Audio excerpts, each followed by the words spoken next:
সরকার এতক্ষণ আমাদের সঙ্গে ছিলেন, বাংলায় বাজেটের তর্জমা করছিলেন। অভিরূপদা, সামগ্রিকভাবে দেখতে গেলে আমরা কি পেলাম? দেখুন, আমি সাধারণ মানুষের দিক থেকে যদি দেখি, খুব একটা কিছু পেলাম না, বলার মতো তেমন কিছুই পেলাম না। এই আয়কর রিটার্ন জমা দেওয়ার সময়সীমাটা একটু বাড়লো, সেইটুকু সুবিধে। সত্যি কথা বলতে কি, আমি বিরাট একটা কিছু এক্সপেক্টও করছিলাম না। গত বছরেই একটা আয়করে ছাড় দেওয়া হয়েছে, তারপর আবার একটা ছাড় দেওয়া হবে, এটা এক্সপেক্টেড ছিল না। কিন্তু যেটা আমার বলার একটু রাজনৈতিক কথা, সেটা হচ্ছে যে এটা অনেকেই বলছিলেন যে যেহেতু সামনে ইলেকশন আসছে, যেসব রাজ্যে ভোট, সেসব রাজ্যে আলাদা করে কিছু দেওয়া হতে পারে। এবং যেহেতু পশ্চিমবঙ্গেও ইলেকশন আসছে, অনেকেই আশা করছিলেন যে পশ্চিমবঙ্গে আলাদা করে কিছু দেওয়া হতে পারে। পশ্চিমবঙ্গে ওই ডানকুনির একটা ফ্রেট করিডোর ছাড়া আর আরেকটা শিলিগুড়ি বারাণসী একটা ট্রেন লাইন ছাড়া আর খুব একটা কিছু পাওয়া যায় না। একেবারে 7টি হাই স্পিড রেল করিডোরের ঘোষণা হয়েছে, যার মধ্যে বারাণসী থেকে শিলিগুড়ি পর্যন্ত একটি, ডানকুনি থেকে সুরাতের ফ্রেট করিডোর এবং পূর্বোদয় যেখানে নর্থ ইস্ট ইন্ডাস্ট্রিয়াল করিডোরের সঙ্গে দুর্গাপুরকে যুক্ত করা হয়েছে। মোটের ওপর প্রাপ্তি কিন্তু এমনটাই মনে করছেন সকলে। আমি অর্থনীতিবিদ এই মুহূর্তে আমাদের সঙ্গে মহানন্দা কাঞ্জিলাল রয়েছেন, আমি মহানন্দাদির কাছে যাব। মহানন্দাদি, কর্মসংস্থান যেটা বারবার বলা হচ্ছিল যে আর্থিক বৃদ্ধি এবং কর্মসংস্থান, এবার কিন্তু বাজেটে এটাই ফোকাস হতে পারে, আমরা কি পেলাম? দেখো, স্পেসিফিক্যালি কর্মসংস্থানটা তো উৎপাদনের সঙ্গে যুক্ত, এবং এখন যা ভূ রাজনৈতিক অস্থির পরিবেশ, এখানে যেটা প্রয়োজন সেটা হচ্ছে যে আমাদের যোগান সেক্টর বা সাপ্লাই সেক্টরটাকে গুরুত্ব দেওয়া অত্যন্ত দরকার।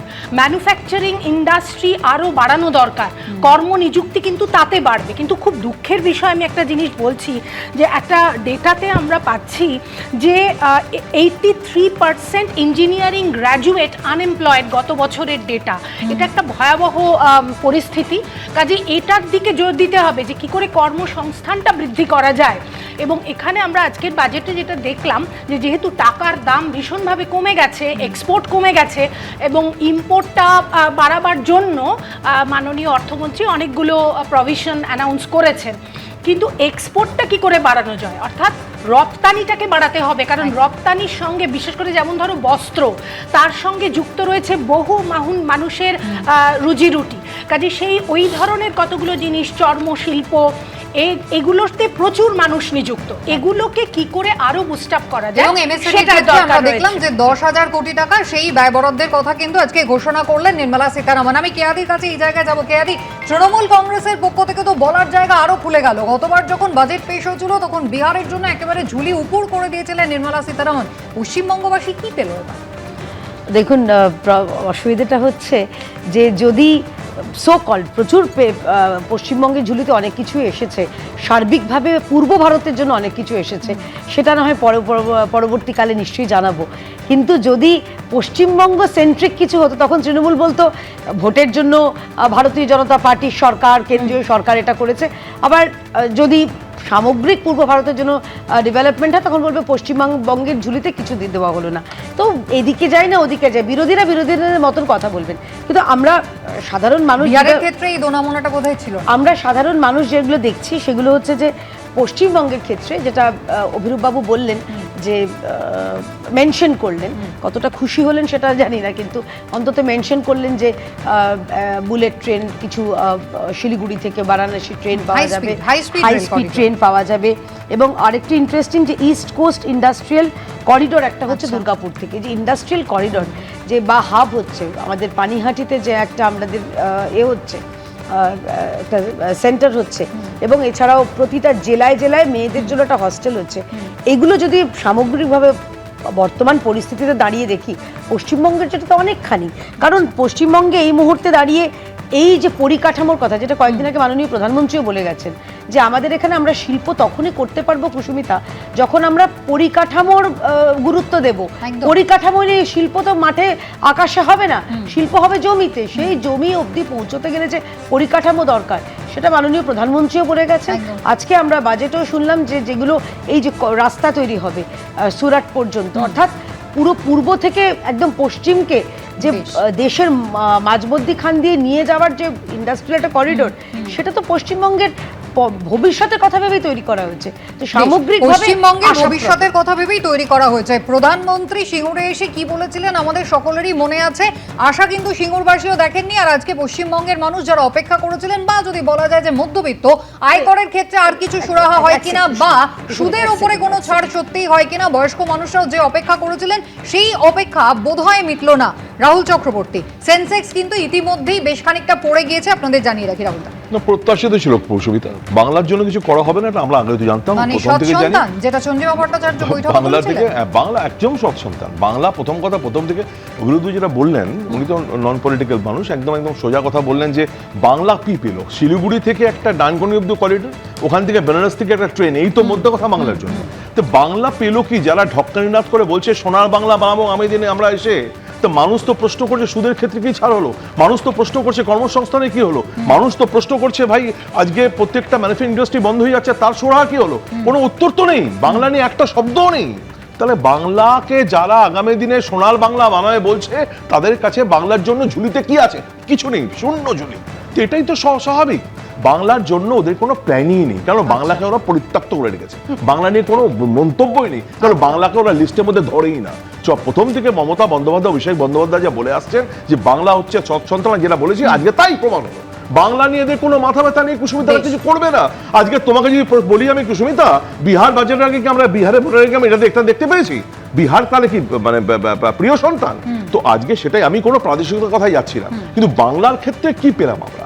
আজকে কর্মসংস্থান নিয়ে মানুষ তাকিয়েছিল, আজকে যারা সিনিয়র সিটিজেন তারা তাকিয়েছিল সুদের জন্য কি করবে। আজকে বাংলার ক্ষেত্রে সার্বিকভাবে কি বাজেটে কি একটা শব্দ নেই, এটাই তো জানতাম আমি, এটাই হবে, সেন্ট্রাল হবে, এটাই করবে। হ্যাঁ, আমি একটা ছোট্ট জিনিস অ্যাড করছি, যেটা বললেন, মানে গত বছর বিহার পেয়েছিল, বাংলা পায়নি, এটা একভাবে একটা প্রশ্ন তোলা যায়, সেটা হচ্ছে তাহলে কি বিজেপি ভাবছে যে বাংলায় তাদের কোনো সম্ভাবনাই নেই? একদম। অর্থাৎ বিহারে একটা সম্ভাবনা ছিল ছিল, বলেই অল আউট উজাড় করে গিয়েছে দিয়েছিল একেবারে। তাহলে এখানে কোথাও কি তাহলে একদম। বিজেপি ভাবছে যে আগেই কি গেম হেরে গেছে? তাহলে এই কোথাও ছেড়ে প্রশ্নটা দিল বিজেপি? কেয়াদি, দেখুন, সৎ সন্তানের কথা যখন উঠলো, আমার তো এখন জিজ্ঞাসা করতে ইচ্ছা করছে, আনন্দপুরে যারা মারা গেল তারা কি সৎ সন্তান ছিল পশ্চিমবঙ্গে? তাদের কাছে তো আপনাদের যাদের কথা বললেন, মমতা ব্যানার্জি, চন্দ্রিমা ভট্টাচার্য, অভিষেক ব্যানার্জি, তারা তো পৌঁছতে পারেননি। আপনাদের দমকল মন্ত্রী 32 ঘন্টা বাদে পৌঁছেছেন, 32 ঘন্টা বাদে দমকল মন্ত্রী পৌঁছেছেন, 8 ঘন্টা বাদে ওই মেসি ম্যাসাকার করা অরূপ বিশ্বাস পৌঁছেছেন। তো সৎ সন্তানের কথা বলবেন না। আর অভিরূপ বাবুর কথাতে আমি বলি যে আমরা যে এক সেকেন্ড বলিনি ভাই, আমি বলিনি, একটু তারপরে বলবেন। আমাদের এখানে যেগুলো যেগুলো পেয়েছি, একটা ট্যুরিজম, যে মেডিকেল ট্যুরিজম এবং ট্যুরিজম, পশ্চিমবঙ্গে খালি আমরা বলছি বাংলা হাসছে, জঙ্গলমহল হাসছে, পাহাড় হাসছে, কার্যত ক্ষেত্রে দেখেছি কাজছে। সেখানে দাঁড়িয়ে এখানে যে সামগ্রিকভাবে পশ্চিমবঙ্গে প্রভূত জায়গা রয়েছে যেখানে আমরা ট্যুরিজমের জন্য আমরা উন্নয়ন করতে পারি, সেই জায়গাগুলোর উপর গুরুত্ব দেওয়া হয়েছে। আমাদের গুরুত্ব দেওয়া হয়েছে এখানে পাটের দাম, আমাদের এখানে যে জুট পাট শিল্প, যে পাট শিল্প বাম এবং তৃণমূলের সৌজন্যে একদম বন্ধ হয়ে গেছে, সেটার উপর গুরুত্ব দেওয়া হয়েছে। তো এই জায়গাগুলো তো আমাদের মনে হয় আলোচনা করা দরকার। একেবারে নিজের 3টি কর্তব্যের কথা শুরুতেই নির্মলা সীতারামন বলেছেন, যেখানে তিনি বলেছেন যে এই বাজেট কিন্তু একেবারে যুব শক্তির কথা মাথায় রেখে, এবং যুব শক্তির দ্বারা চালিত এই বাজেট, যারা পিছিয়ে রয়েছেন, যারা অনুন্নত, মূলত তাদের কথা ভেবে এআই এর উপরও এখানে কিন্তু বাড়তি গুরুত্ব দেওয়া হয়েছে। আমি মিতা চক্রবর্তীর কাছে এই জায়গায় যাব। তাহলে রাজনীতির প্রসঙ্গে আসার আগে যদি সাধারণ মানুষের কথা ভাবি, দেখুন 17টি ক্যান্সারের যে ওষুধ, তার উপরে কিন্তু আমদানি শুল্ক কমানোর কথা বলা হচ্ছে। তাহলে কোথাও একটা বৃহত্তর উদ্দেশ্যে কি আজকের এই বাজেটটা পেশ করা হলো?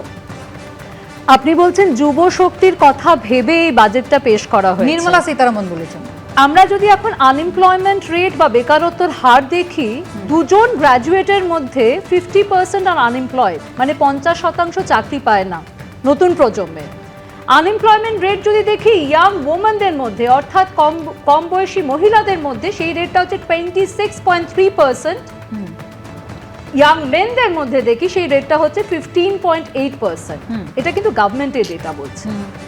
এমপ্লয়মেন্ট বাড়ানোর জন্য, কর্মসংস্থানের জন্য আমরা কি করছি? আমরা কতটা স্টার্টআপ বা এসএমই সেক্টরকে পাশে দাঁড়াচ্ছি? লোন ইনসেন্টিভ কি দিচ্ছি? আপনাদের কাছে কোনো প্রপার প্ল্যান আছে কিনা আমরা জানি না। Manufacturing sector, make in India নিয়ে বড় বড় অ্যানাউন্সমেন্ট হলো, কিন্তু মেক ইন ইন্ডিয়ার আউটপুট কি হলো? যেটা বলা হয়েছিল মেক ইন ইন্ডিয়ার টার্গেট ছিল জিডিপির 25% করা, সেটা কারেন্ট রেট কত? একদম বিকশিত ভারতের কথা। কিন্তু আমি আপনার কাছে আবার দিদি, আমি আপনার কাছে আবার আসবো। আমি একটু অভিরূপদার কাছে যাই। অভিরূপদা, বারবার আজকে নির্মলা সীতারামন বাজেট পেশের সময় বিকশিত ভারতের কথা বলেছেন। একেবারে বিকশিত ভারতের লক্ষ্যে ঠিক যেভাবে কিছু কিছু আমদানি পণ্যের ওপর, যেটা আগেও অনুমান করা হচ্ছিল, তার আর্থিক রিপোর্টের যে সমীক্ষা তিনি দিয়েছিলেন, যে কিছু কিছু পণ্য তাদের উপর আমদানি শুল্ক কমানো হতে পারে এবং রপ্তানির ক্ষেত্রে গুরুত্ব দেওয়া হতে পারে। কোথাও কি আপনার বাজেট দেখে তাই মনে হলো? দেখুন, আমার যেটা মনে হয়েছে সেটা হচ্ছে যে আমদানির ওপর শুল্ক কমানো হয়েছে, সেইভাবে রপ্তানিকে আরো বাড়ানোর তেমন চেষ্টা করা হয়নি। এটাকে যদি এইভাবে ইন্টারপ্রেট করি যে সরকার এখন আরো বেশি করে অভ্যন্তরীণ যে বাজার তার উপর নির্ভর করতে চাইছেন। আমরা জানি যে রপ্তানির বাজারটা ভীষণ ভলেটাইল, আমেরিকার নীতি তো আছেই, তাছাড়া যুদ্ধ বিগ্রহ ইত্যাদি রয়েছে। তার ফলে আমার মনে হয় যে রপ্তানির দিকে অতটা মানে নির্ভর না করে যদি আমদানি কেন করা হচ্ছে, দেশে ম্যানুফ্যাকচারিং এর জন্য সেই সব আমদানিতেই সুবিধা দেওয়া হচ্ছে, যেগুলো বিভিন্ন কাঁচামাল আমদানি করে দেশে ম্যানুফ্যাকচার করবে। এইখানে তাহলে অভিরূপদা আমি আপনার কাছে জানতে চাইবো, যেহেতু আপনি বলছেন যে দেশীয় যে জিনিসগুলো রয়েছে তার উপরে বেশি গুরুত্ব দেওয়া হচ্ছে, মানে সেই কারণেই কি নারকেল এর যে ইন্ডাস্ট্রি, কোকো যে ইন্ডাস্ট্রি, কাজু, চন্দন, ওয়ালনাট, এগুলোর উপরে বেশি গুরুত্ব দেওয়ার কথা বলছেন একেবারে নির্মলা সীতারামন স্পেসিফিক্যালি? শুধু তাই নয়, আরো কিছু কিছু ক্ষেত্র আছে। একদম হাইলাইটস মেইনলি আপনার কি কি মনে হলো এবারের বাজেট? আমার হাইলাইটস যেটা মনে হচ্ছে সেটা হচ্ছে, দেখুন, গত বছর বা তারপরে একটা ইনকাম ট্যাক্সে ছাড় দেওয়া হয়েছে, জিএসটি কমানো হয়েছে। তার ফলে সাধারণ মানুষ যাতে জিনিসপত্র কিনতে পারেন তার একটা চেষ্টা করা হচ্ছে। এবার এই যে সাধারণ মানুষের চাহিদাটা বাড়ছে, এটার দিক থেকে একটা তো যোগান দিতে হবে। আমরা যদি একেবারে সাম্প্রতিক পরিসংখ্যান দেখি, আমাদের এক্সপোর্ট ইউরোপিয়ান কান্ট্রিগুলোতে ভীষণভাবে কমেছে, আমেরিকায় ততটা কমেনি, কমতে শুরু করেছে।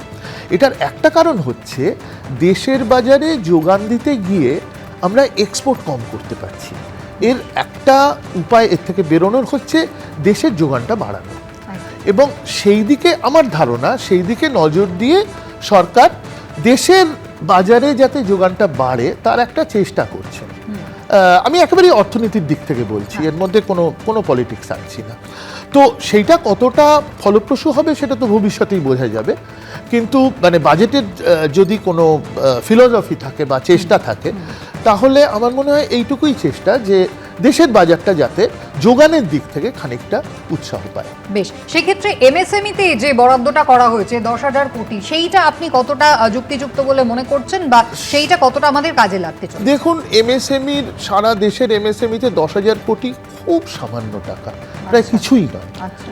এমএসএমইতে আরেকটু উৎসাহ দেওয়া দরকার। আবার একই সঙ্গে এটাও ঠিক যে এমএসএমইর একটা অংশ তাদের কিন্তু উৎপাদনশীলতা বাড়ানো দরকার। সেই উৎপাদনশীলতা বাড়ানোর জন্যে একটা কমিটি বা একটা ইনস্টিটিউট সেটা যথেষ্ট নয়, আরেকটু বেশি উৎসাহ দেওয়া দরকার। যেমন এমএসএমইদের একটা বড় সমস্যা হচ্ছে তারা ঋণ পান না, সেই ঋণের ব্যাপারে একটা ভর্তুকি দেওয়া যেত, বা টেকনোলজি যাতে তারা পায়, নতুন টেকনোলজি, সেখানে একটা সাপোর্ট করা যেত।